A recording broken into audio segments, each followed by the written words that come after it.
How often do you sit on your phone and endlessly scroll through social media platforms and you look to check your phone and you notice that only a couple hours have gone by when you only make 4 minutes to go by?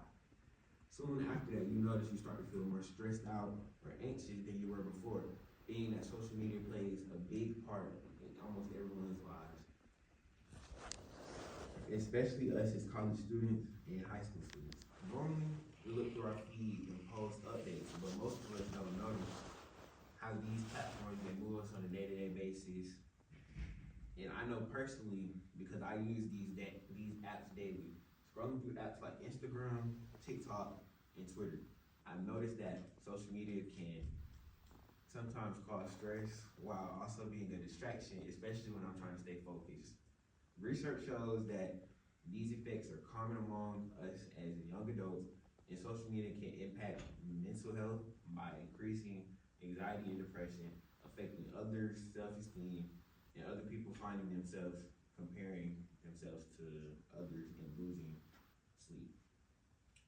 Social media can impact feelings of anxiety,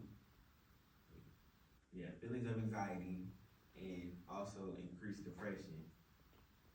Research shows that these effects are very definite, and according to a 2023 Pew Research Center study, 59% of U.S. teens report feeling anxious when they don't have access to social media. Young adults are constantly exposed to highlight reels of everyone's lives, causing us to feel a void within ourselves. Looking at these people online, you can find yourself having bad opinions towards yourself, and some people may describe this as FOMO, the fear of missing out. And I personally feel that FOMO exists because you wonder why. Why wasn't I invited? Or does she not like me anymore? Or maybe even questioning, is there secret animosity between me and this person? Studies from the Journal of Mental Health show that having more than average screen time can also start to increase signs of depression in young adults. And also, social media affects self-esteem and body image because social media platforms like Instagram and TikTok have models or social media influencers, which causes them to have planned photo shoots, edited photos, and maybe specific angles, which point out their features. And these only make room for unrealistic beauty standards in our mind and may even cause people to have body dysmorphia.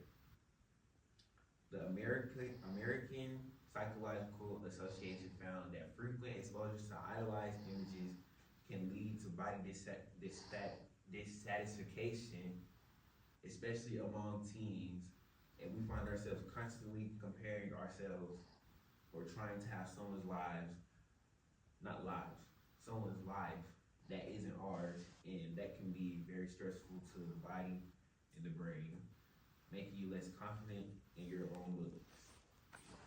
And there are practical strategies to manage social media impact on mental health, like setting time limits and using do not disturb features, and that can reduce stress, or being more conscious of following positive and supportive accounts,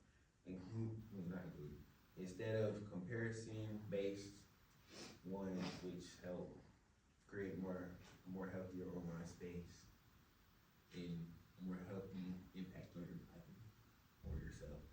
And then you also can take regular breaks such as a digital detox on the weekend, which helps reset your mind and your focus. With my conclusion, with my speech today, I hope you realize the effects of social media and how much power that small device in your hand can truly hold. And social media can be a great informative or expressive space, but there can also be detrimental effects, which is important to be conscious of and stay aware. Knowing it can lead to anxiety, depression, or self-esteem issues, we needs to know these things to safeguard our own mental health. And we know there are multiple ways that social media can affect mental health, but if we change some of those actions, we can control these effects. And I want you to think, the next time you grab your phone and check social media, I want you to keep in mind that you have complete control over the content of your feed, or what you believe only matters. Well, do y'all have any questions? I have a question. What's your question? Do you think that we can have growth, like knowing that you said all these things, if you think we can grow from it? Yeah, I feel like y'all should be able to grow from the things that I said in my speech today, being that I said something about social media affecting self-esteem and body image, because you could like unfollow the Instagram models or like just look at them without paying attention to them. You have a question? Yeah. So if we grow from your presentation, what about everybody outside the class who didn't do your presentation? How would they grow?